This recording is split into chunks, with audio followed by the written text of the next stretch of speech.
So, welcome everybody. My name's David Bauders with Trade Hounds and SPARXiQ. I'm the CEO of both of those companies, and I'm joined today by Megan O'Rear, and Megan is the CEO of Celerity Enterprises. Welcome, Megan. Welcome. Appreciate it, David. Look forward to it. Yeah, so we're here today to talk about the wonderful world of spa rebates, and we know that everybody attending today is very keenly aware of how important spa rebates have become in the industrial B2B and construction ecosystems. This is how manufacturers and distributors optimize their pricing based on the size, the market opportunity, the competitive intensity of the different markets that they compete in.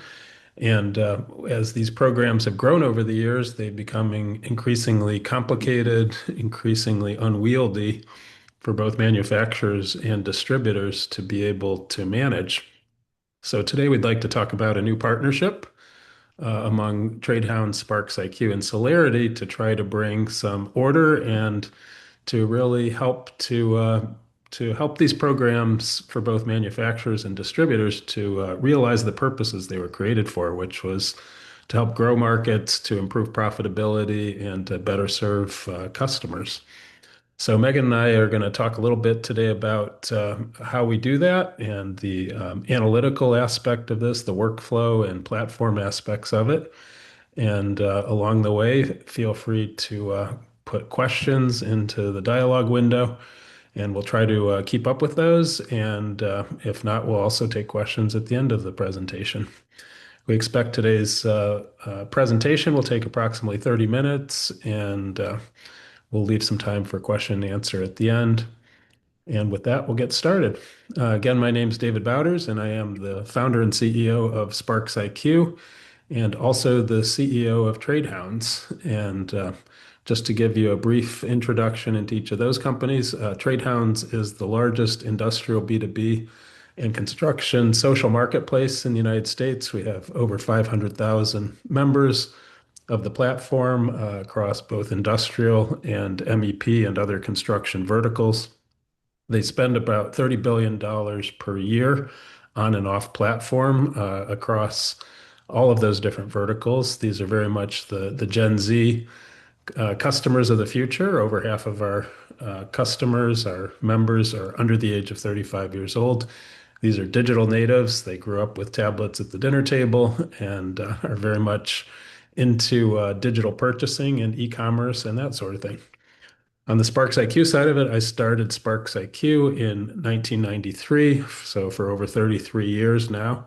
We've been working with manufacturers and distributors on some of their toughest, most valuable analytical problems. So we help them to optimize their pricing on both the manufacturer and the distributor sides. We also help them with sales analytics to drive greater share of wallet with their customers, stronger business relationships. We have a long history now of analyzing and helping distributors optimize their rebates with their suppliers and to help manufacturers optimize their rebates through their distributors to their end customers. And we also provide a full suite of net profitability analytics that help both manufacturers and distributors to move from gross margin profitability to net profitability. So it's really SPARXiQ and Trade Hounds on my side, and I'd like to introduce Megan to talk a little bit about Celerity. Yes, thank you everyone for joining. So Celerity was created from the industry by the industry.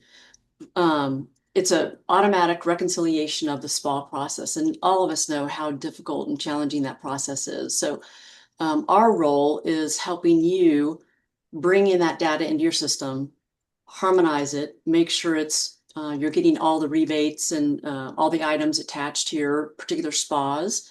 And then we push that back into the manufacturer system. So we're really an integration pipeline, if you will, between the manufacturer and the distributor, and making sure that we are leveraging and reviewing the accurate cost on those spas so that when you claim, you don't have the reconciliation challenges that are currently existing in the market today. So we clean that up end to end and have been pretty successful coming out in the market. We're very excited about what's happening in the market, and we're really excited about this partnership with SPARXiQ and Trade Hounds. So thank you for Thanks. the time today. Yep. And we'll just kind of talk a little bit more, Megan, about the current state. I think for a lot of whether you're a manufacturer attending today or distributor attending today, for me, this picture really crystallizes why I think both sides of the industry are frustrated to a degree because when you look at it from a structural perspective, there's a lot of crossed wires here. Talk a little bit about that, Megan.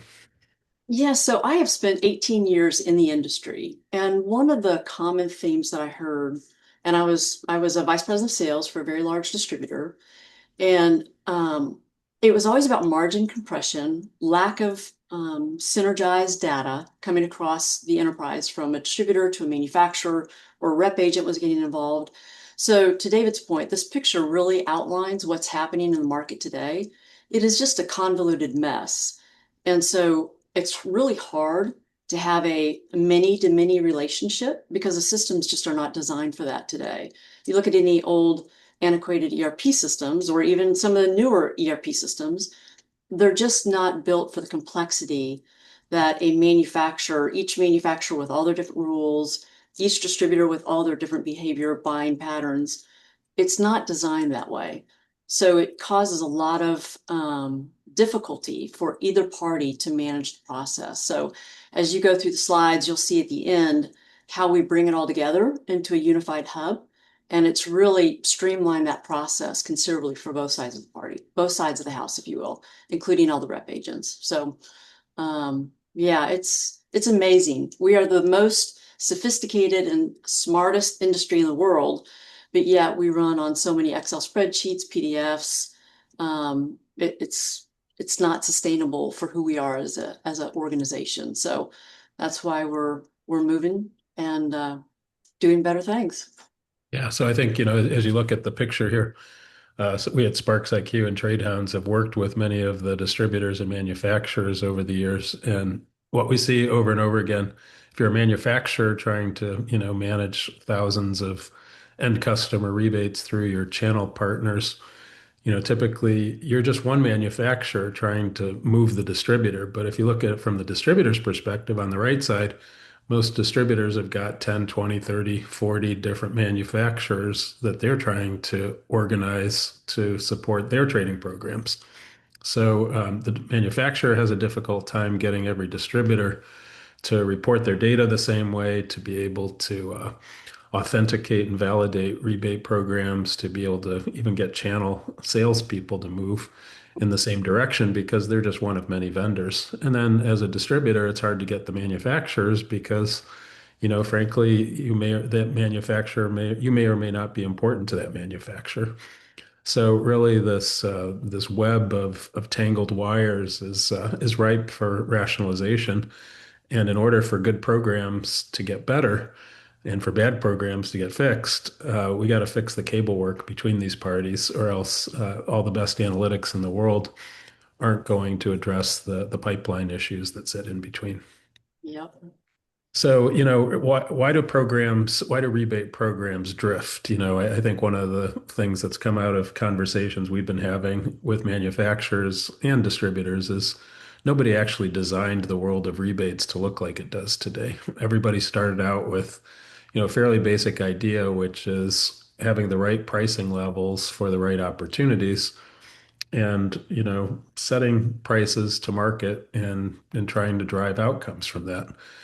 But if you step back and ask, well, how did the programs actually get created? It usually starts with salespeople at the street level who are identifying opportunities, customers, or projects. And their job is to try to guess what it is that's going to make that customer buy from them. And it's going to be guessing about what kind of products they buy, guessing about what type of work they do, understanding their mix of project versus service work, a whole bunch of guessing really going on, trying to guess who the competitors are in different situations, whether price is even the lever that will make that customer change their behavior as opposed to, product innovation or specifications, in-stock availability, lead times. There's lots of reasons why people form preferences and buy from one party versus another, but the job of rebate programs is to address the pricing aspect of it. And when we don't know what the market forces are, we don't really understand customer future purchasing behavior, then we start to make mistakes. And when the programs are set up, everybody's excited. That's when we get the customer saying, I'm going to buy from you, I'm going to buy from you. But then reality sets in. And, months later, years later, we see that, well, those best guesses that we formalized as terms in these rebate programs aren't really producing the outcomes that we expected. And so that means that we have an important question, which is what is the Six Sigma remediation loop at the back end of this? And unfortunately, for most distributors and manufacturers, there isn't really a good, let's say, evaluate, measure, and fix loop at the backside of it. So they're more or less on set and forget. Yes, there are programs that people sit up, they pay attention, they say we need to fix this if it's going to produce the outcome, but those are kind of random acts of excellence. There isn't, generally speaking, a closed loop system that helps these manufacturers and distributors to identify where things are broken and to systematically fix them and get them back on the right footing. But the problem isn't really data. It's yes, there are certain data. We'll talk about market data that make a big difference in terms of understanding where the gaps are. But I would say in our experience at SPARXiQ, it's not, there's plenty of data out there. There's quoting data, there's point of sale data that tell us what the real behaviors of real customers are. Unfortunately, a lot of that data just sits locked in the ERP system or it gets shoveled across periodically to manufacturers to try to prove performance on rebate programs, but nobody's actually mining the data to understand what needs to change in order for things to get better. And so, yes, there are market data we're going to share in a little bit that can help to really sharpen the performance of these programs. But overall, there's just too little analysis going on and too little, constructive thought about what it takes to move the needle. So what we're working towards, Celerity with Trade Hounds and SPARXiQ, is a much more standardized platform that helps to create clean data that can be used from both manufacturer programs as well as the point of sale data to really drive the insights, to produce the insights that drive the outcomes that make a difference in these programs.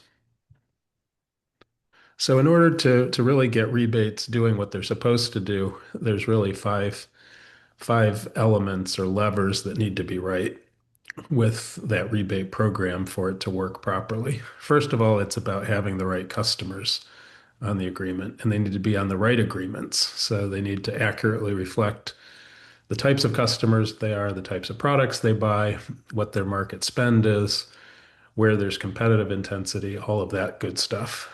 The second is really making sure we have the right products on the agreement and we have the right level of granularity. So making sure we've covered all the products that are truly price sensitive, that we're not including products that are not price sensitive, where we're probably going to get those sales anyway. Those are the right products. And then getting the right price levels within those agreements. Frankly, we start off with thoughts and hopes and notions about what customers will react to, but over time we discover and reality intrudes that they don't always produce the right outcomes. And that's when those values need to either increase or decrease. We need to increase them when we see signs customers are price sensitive and we haven't discounted deeply enough. We can reduce those factors when we discover that we've already locked in the behaviors that we're trying to create, and we can focus those rebate investments on customers that are at a point in time where they could be influenced to change their preferences. Timing is so important. When you sign up a customer, you're early in the customer life cycle, you haven't yet generated value to them. That's when relatively aggressive pricing can make a difference in demonstrating value early and building the relationship into a trusting, dependent relationship. Over time, of course, as those relationships mature, in principle, we should be refocusing our rebate investments on customers who are at the early end of the adoption cycle. That doesn't always happen, and so a lot of rebate dollars are misallocated. And then making sure that we're really investing in the right places at the right time. and market shift. Right now, there are major changes going on in industrial and construction markets about where growth is coming from. And smart manufacturers and distributors are continuously reevaluating where are they getting the best payoff from their rebate investment dollars. So there's really two analytical frameworks that are critical to optimizing rebate performance, whether you're a manufacturer or a distributor. The first is the completeness of the rebate program. And this means, do we have the right customers, the right products, and the right values, the right terms within the agreement? So if we have captured all of the products that a customer is truly price sensitive on, and we've built the right discount values into it, that's going to drive good behavior. What we see, unfortunately, is salespeople miss certain product categories, miss certain customers that truly are price sensitive. And when those are missing from the agreements, then we end up with low share of wallet, we end up with weaker customer relationships, et cetera. The second aspect to rebate quality is really the leakage values. And this is where salespeople tend to get a little bit, let's say, carried away. They put too much into the agreement that isn't really price sensitive, where discounts won't produce a change in behavior. And so a good agreement that has plenty of completeness but also has high leakage will tend to produce lower margins and will waste rebate investment dollars on low sensitivity products where they're not producing any outcome.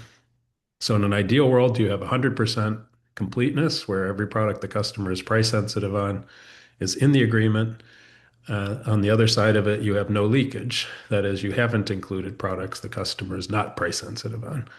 And so you can think of rebate quality as being the product of those two variables. If you've got 100% completeness and zero leakage, you have 100% quality.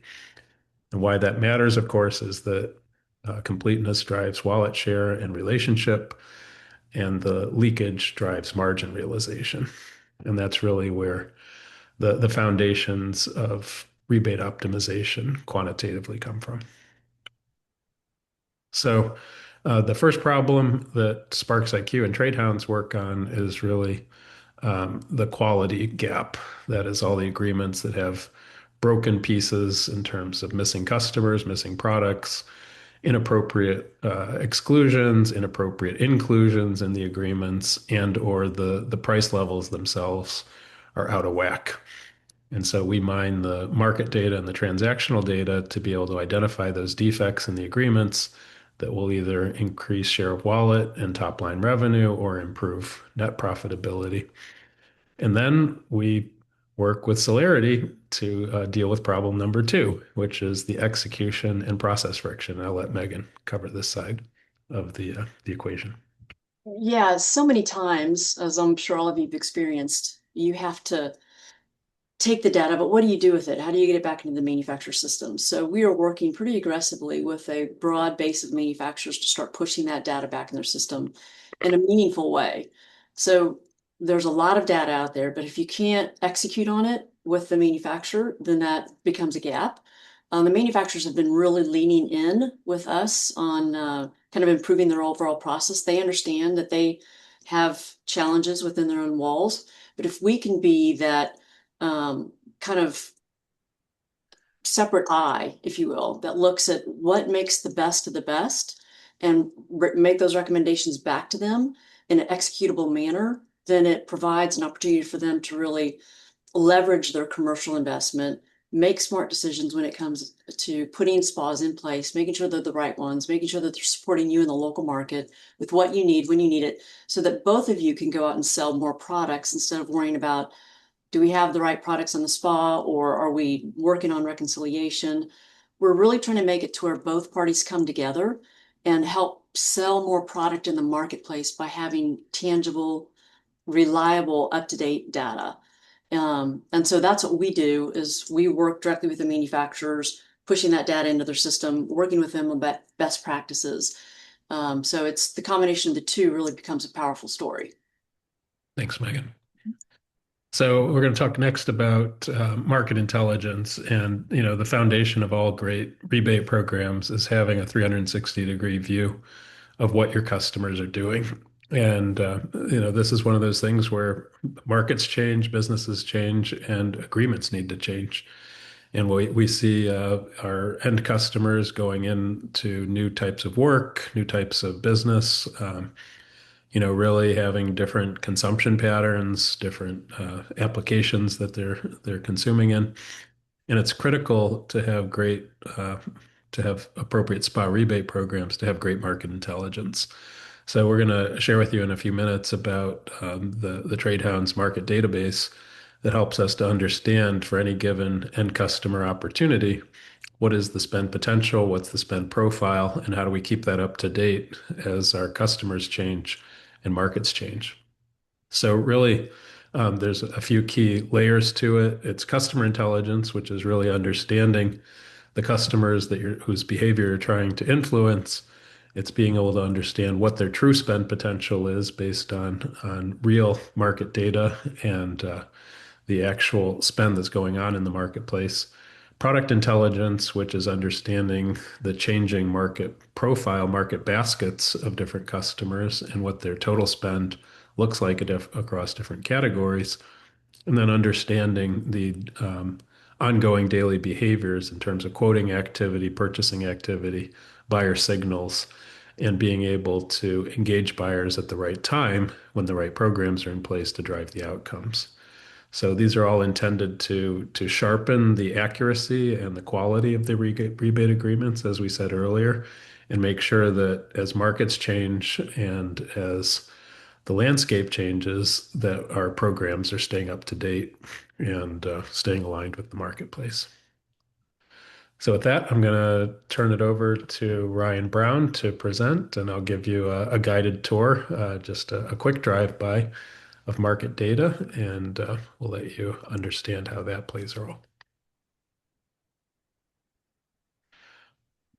So we're going to start with a simple example of TradeHound's market data for the state of Florida. This particular profile has been prepared for a business that sells to both industrial as well as contractor customers across the state of Florida. We've taken in all of the point of sale data for this business and also the market data that we have from TradeHound's user base and more general uh, understanding of all the potential customers across the state of Florida. In this case, there's about 12,000 potential customers, and we've used our AI tools to be able to compare the point of sale data of this particular business to the market data of what's out there available. And for each of 12,000 different customers, we now have calculated for purposes of sizing and scoping and building high quality, complete with low leakage rebate agreements, what is the spend potential and profile of each customer. So we've got a fit score, how good of a fit for this manufacturer distributor is this particular customer based on the type of work that they do, the types of projects they're involved in, the types of consumption they have if they're an industrial customer. We show their estimated revenues, their estimated spend potential, number of employees, and then down below, we show their predicted spend by product category. And this is based on historical spend profile data as well as the firmographic information that we've gathered from a variety of different industrial and construction databases. We have the types of work that these businesses do. We have extensive descriptions of these companies. We have their headcounts, all of those types of firmographic information that help us to size the opportunity. We also have the services that they are bidding on out in the marketplace, the types of work that they do. If they're a contractor, if they're a manufacturer, we've got their firmographic information as well. We have a built-in AI coach that can help the sales teams once we build these programs to actually help them prospect with these accounts. We can also build the most appropriate rebate agreement for that customer based on the spend profile, the size of the account, and the likely competitive coverage in the marketplace. So with that, we'll switch over to the today's actions, which is one of the most important for channel partners or distributor salespeople is to know, based on the point of sale data and based on the market data, what are the most valuable actions a particular salesperson can do today to act on that. And sometimes it'll be calling on accounts that might be at risk of defection, like the first one, starting to look like they're going dark. Every one of these prompts to the salesperson can be accepted, deferred, rejected. The next one is understanding where a company that maybe is already on a rebate program is not performing. They're about to stop purchasing on something they typically buy every week or 2 weeks on repeat consumption. We quantify the dollar value in order to help the salesperson be able to understand what it's worth to complete that action. And of course, we've identified breaks in the customer agreements. In the next case, we found a customer where they're not buying any of a particular category, wire and cable in this case, and we've identified that opportunity. We could add that to the agreement. We can start calling on that customer, giving them preferred pricing, that sort of thing. But we need to first surface those opportunities. And then down below, there's an example of a customer who was missing from this book of business where they need to be added as a customer, and we need to start prospecting for them. The next tab we'd like to share with you is the customers tab. And here we're going to show you for each of the customers that a particular seller is serving. You can see at the far left the colors and the relationship health scores of each of their customers. This is where a lot of rebate programs fall apart, is when they don't understand how the health score compares to the terms of trade in the rebate programs. Here we're showing you for each of the distributor salespeople what the actual sales are, 3.1 million over 12 months, what the share of wallet is, what the health score is of that account, how much spend they're currently getting, and as we mentioned earlier, in terms of quality and in terms of completeness, how much they're not getting down below. That's what the cross-sell opportunities are. So here we've quantified how much revenue is still available in each product category in that customer's market basket that's currently not being sold. And this is where we can start to compare our terms of our rebates with our share of wallet to figure out, okay, where have we drifted? Where are we not getting what we expected to from this program? Is it a pricing problem? Is it a stock problem? Is it a sales coverage problem? This is the starting point for remediation of broken programs, is being able to understand the gaps. And so this profile can help the salespeople and the manufacturers who are mining the same data to be able to understand how to focus their channel sales efforts to in their rebate programs to improve ROI. The last piece we'll share is the prospecting tab, which is really helping to identify who are all the missing customers who should have programs and what is their spend potential, what does their spend profile look like. So these are all best fit scored by the AI. It's found all of the best fit customers out there, prospects that should be on program that are currently not on program, and we help them to profile what are the market baskets of those customers and their spend potential, so we can right size our rebate programs through our channel partners. Then lastly, I think we do have one other tab we can share, which is the dashboard. The dashboard helps to understand for a given territory or branch what is going on across the markets that they're selling into. How are things changing? Which markets are growing? Which ones are shrinking? Where should we be focusing our rebate investments geographically or based on vertical markets if we want to optimize our rebate investments? So sometimes we'll see that we're overinvesting in a shrinking market, underinvesting in a growing market, and that creates, again, opportunities to rebalance our rebate investments.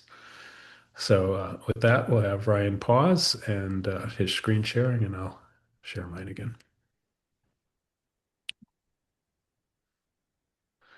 So this is really important, what we've been talking about. We've studied at SPARXiQ what are the consequences of not keeping our programs up to date, of not using market data to right size them and adjust them over time. And there's two main variables that suffer at a distributor when they don't maintain their programs or continuously improve them. The first is their wallet share of their customer. At the far left, you can see we've studied the relationship between rebate quality on the horizontal axis and the wallet share that they generate on the vertical axis. And in general, for every 1% increase in rebate quality, we get about 0.6% increase in share of wallet. And this is where the best rebate programs are really focused on, again, adding in products that we're missing that are price sensitive and pulling out products that are not price sensitive where there's leakage. And the more we sharpen the terms of trade and focus our rebate investments, the greater our wallet share is. The second, for a lot of distributors who have struggled with their margins and pricing realization in their business, is how rebates influence pricing performance. So, not surprisingly, throughout distribution, there's a serious problem with pricing overrides, with people deviating from system pricing. And what we've discovered working with hundreds of distributors over the years is this strong relationship between the quality of their rebate performance and the quality of their pricing execution. And what we're seeing is about half, 46% of the variability of price realization is due to variability in the cost basis of the product. When this is a variable, obviously, there's certain industries where that's not going on. If you've got significant rebates in a particular product line or a customer segment and you're not optimizing your rebates, you're basically forcing your salespeople into pricing overrides and deviated pricing, which puts you in a position to not be able to manage it, not be able to keep up with cost increases, and certainly not to be able to drive the behavioral outcome you want with your customers. So, what do we see in general? About 30% of a distributor's eligible rebate dollars are missing. That is, they have customers that they should be having on the rebate programs who are missing altogether, or with product categories where they failed, the sales teams have failed to get them on the agreements with their vendors. We see product gaps, another 30% of the missing rebate dollars coming from products that are lookalikes to what other customers are buying, and we failed to get them on agreements, and we're suffering share of wallet decreases as a result of that. And then the remaining 40% of rebate dollars that are missing are those that exist on agreements, but where they haven't been optimized. They're below the values that would actually change customer behavior. And every time we miss out on those dollars, we're not only missing out on the rebate dollars themselves, we're missing out on the growth that they could create through changes in buyer behavior. So the bottom line here is if you're doing $10 million worth of rebates today, you're probably only getting 70% of what you're supposed to if you are actually mining the data and optimizing them. Here we're sharing with you how we score rebates in terms of both quality and the dollars at stake. So you can imagine each of your hundreds or thousands of rebate agreements, we can score them in terms of their dollar value on the horizontal axis and the quality of those agreements. Again, the leakage versus completeness that we talked about earlier. The dark green ones are the ones that have high quality indexes with high completeness and low leakage. The red ones are either low in completeness, high in leakage, or both. And so every agreement that you have, we're able to go through and score it in both of those attributes to be able to recast the agreement with the right products, the right values to be able to drive behavioral change by the customer. And then here at the end, we show you just an example of one agreement. What we've done is show you what are the changes that the AI is recommending. So in this case, the first row, we see the customer size adjustment based on market data. We've understood that they're not a tier two customer. They're actually a tier three customer. They're in a different spend profile value. They weren't 10 to 25 million. They're in the 25 to $50 million tier. They needed to move up a tier in order for their discount values to be appropriate. The second is we discovered that there was incompleteness in the agreement. They're missing products that are price sensitive, and we've gone from 128 SKUs in the old agreement. We found 48 SKUs that needed to be in the agreement in order to drive more share of wallet with that customer. We also found some leakage in bucket number three. We found SKUs that, frankly, had no business being in there. They were not price sensitive. The customer never put them out to bid, out to quote, and they were low sensitivity. And so we pulled those out. And you can see there are also a large number of changes in terms of how product categories that do belong on the agreement are being expressed.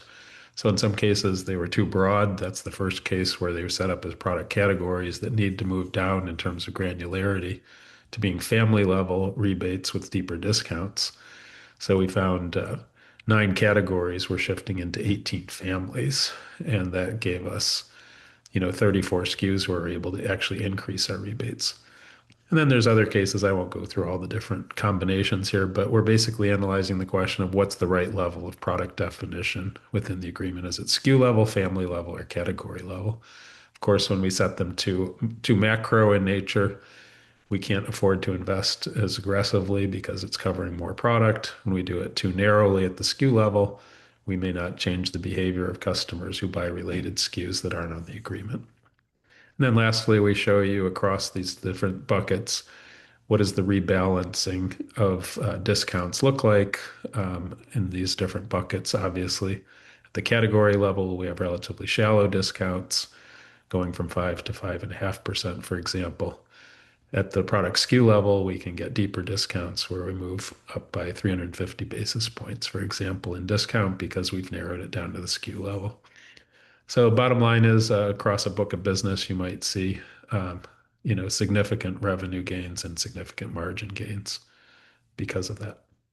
So now I'll turn it back over to Megan to talk about how SPARXiQ and Celerity take the analytics and the optimization and bring it back through to help you guys claim the money that you deserve. Thanks, David.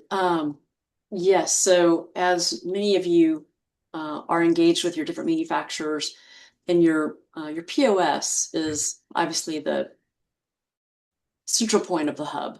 So we grab all the POS, we grab the SPAs, we grab your current price sheets, your SPAs that are in effect, your POS. It goes through its own set of algorithms, one on the SPA itself to kind of confirm that it's a valid agreement, that it has all your manufacturer or all your distributor, your customer partners on there. Make sure the profiles are aligned. We slice and dice those particular agreements based upon that category. If they're a contractor, if they're OEM, if they're a MRO, spot buy, whatever kind of category it may be in. So that's one place where we start, just on the SPAs itself. Validate that against the price sheet in effect to make sure that the items are active, but they're not maturing out of the system. And then when we get your POS in, we bump that against every one of those agreements based upon each individual manufacturer rules. And as you know, every manufacturer has their own set of rules on how they want you to behave, and if it's branch authorized, if it's region authorized, or if it's a national agreement, as well as if it's an OEM agreement, a MRO agreement, or a contractor agreement. All of them have different attributes. So our job is to go in and bring all of that to the highest level of visibility. One, so that you can make sure you're rebating all of the dollars that would be applicable for you and what you're doing as an organization. And then also so that we can transmit and work with SPARXiQ to revalidate that based upon what they're seeing in the market. And so that combination really gives us a powerful tool to kind of recalibrate and then make those recommendations back to the manufacturer. So when those processes are done, then we create a claim for that individual claim, and we can push it into the manufacturer system, or we can download a claim template in that manufacturer's template, push that in. But also on the manufacturer side, we're just having overall conversations holistically with them between David and myself to talk about best practice and how do we really leverage the data that's in the marketplace to make sure the programs are effective and are doing what both you and the manufacturer intended to do, which is sell more product, make more margin. And so from that perspective, we both go back to the manufacturer collectively with the data that we see and then help them implement that. And then when it comes back out, we can validate, yes, they've made those adjustments, and then we can push that into your system. If you want a SPA export or you want it fed into your system in any form, it could be SPA template, EDI, API, it really doesn't matter to us, but then we can push it back into your system.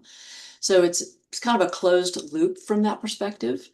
And it's, we're, the data in itself is, I think manufacturers and distributors are both striving to help improve the process across the ecosystem so they can be better partners together. And again, sell more product, make sure that the programs are designed to do what they were designed to do, which is increase margin and sell more product. So if you have any questions about it, don't hesitate to reach out to David or myself and we'll go through the process.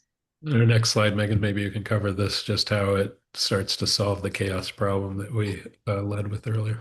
Yes, absolutely. So when I created Celerity, one, we knew that there were a lot of entities that could not change their systems.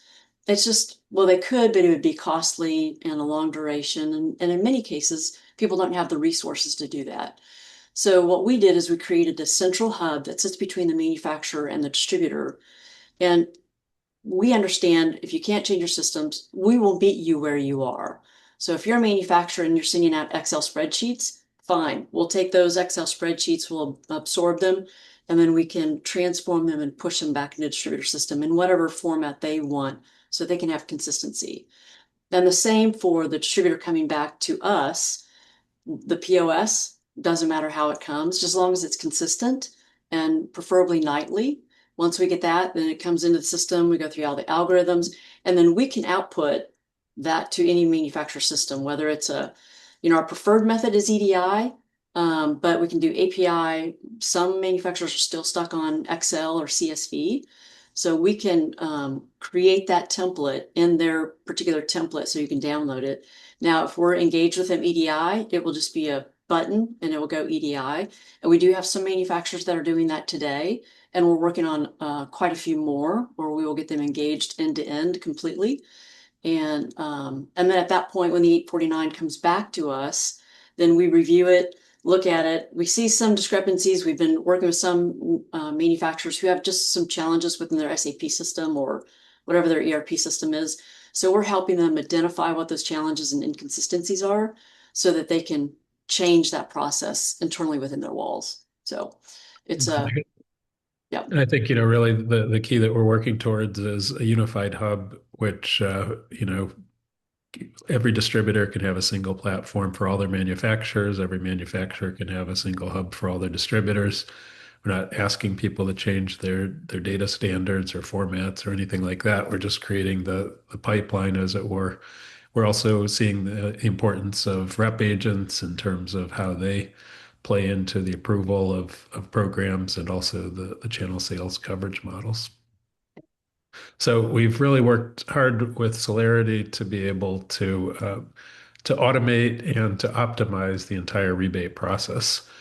Grounding our programs in market truth, what's going on in the markets that we serve, how is it changing day after day, week after week, month after month. How do we use AI analytics to understand price sensitivity, to understand share of wallet, to understand behavioral change, how preferences of brand versus availability versus price versus relationship are driving outcomes, and to make sure that the investments are focused where they can actually produce an outcome. And with Celerity, we're making sure that we can scale the execution of these programs. It doesn't do any good to identify all of the fixes if there's no system for automating the communication, the authentication, the validation of those agreements. And then the point of sale data that are being provided are critical in terms of being able to spot where are the leakage points, where do we need to make adjustments, how do we improve margins, share of wallet, profitability. And this is really the closed loop system. When we provide enough data, when we have the platform that automates work, we're able to help these programs create the growth engine that they were intended to be. And so, really the outcomes of this are improving sales coverage, improving the number of profitable relationships, driving profitable growth and improvements in share of wallet, and of course, higher profitability. And that's really the purpose of our partnership. And we appreciate everybody listening to our presentation today, and we'll open it up for questions.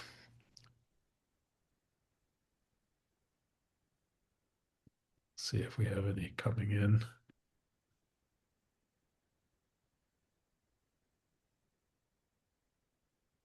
While we're waiting for that, I should add our last slide, which is for folks who want to have discussions about the program. Feel free to reach out to either Megan or myself. I'm David at SPARXiQ.com, and we've got Megan at Celerity Enterprises. I'm over here at CelerityEnterprises.com, and we're happy to talk with you all. It's one of the best opportunities right now. We see that a lot of folks are seeing there's more competition, and we do have a question: how much of a difference can rebate improvements make? We estimate at SPARXiQ about 30% of the dollars are being under recovered because of missing customers, missing product families, a variety of those types of defects. We also have seen just underclaiming. I think Megan could talk a little bit about that, where either because of how data is being reported, how there's misalignment between manufacturer definitions, distributors. Maybe talk a little bit about that, Megan. Absolutely. So every new distributor that we bring in, we go through a process of evaluation first, and kind of doing a parallel test. And lately, especially with some of the bigger manufacturers, we've seen tremendous amount of underreported dollars. And it's not only the reporting standpoint, but it's the cost basis. We see a delta of anywhere from 3 to 5% on when a cost comes in, when it actually lands into finance. So when you think about that particular point of margin, erosion or lack of visibility becomes a very impactful to the bottom line. So if we can look at cost and accurately know what the cost is, and the distributor knows what the cost is, it goes back to the manufacturer with the accurate cost. Then when it comes back into accounting, they don't have to reconcile or modify those. And it just becomes a very significant uptick in just margin enhancement. That's straight net margin gain for you as an organization. Yeah, we had another question. How quickly can a company see improvement after implementing these changes? One of the big ones that we've seen on the SPARXiQ side, typically within about 4 to 8 weeks, depending on the types of programs. Obviously, with market data, it can come more quickly. I think really what we're talking about is getting the transactional data, being able to spot the gaps in terms of how programs are being set and managed, and then being able to recast them. That can typically be somewhere in that 4 to 8 week period. Megan, I don't know if you want to comment on that. It varies based upon the distributor and the manufacturer, but we've seen some implementations go 8 weeks, and we've seen some that are longer based upon that distributor and the manufacturers that we're engaged with. So it really just is based upon the one-to-one relationship with that individual manufacturer. But as we onboard more distributors and more manufacturers, we're accelerating that time frame. That's great. We had a question from a distributor perspective. What are we doing technically to make sure rebate data and SPAs is being kept confidential? First, I should say on the SPARXiQ side, we're SOC 2 Type 2 compliant, and we have strict data standards that data cannot be shared either across distributors or across manufacturers. So we have what we call a Chinese wall separation among data, and we do not share them across parties. Megan, I don't know if you wanted to comment. Absolutely. We do that as well. We have SOC 2 compliance in place, as well as everything that is in flight is encrypted. So every individual line is encrypted in flight and in rest. So that it provides another layer of security by each individual line, not just from a file, but each individual line within that file is encrypted. Great. And I think we're just about up on time. So I want to thank everybody for attending, and feel free to reach out to us, and look forward to helping you help your rebates become an engine of growth for you and your businesses. Thanks, Megan. Thank you. Thanks, David. Take care. Bye.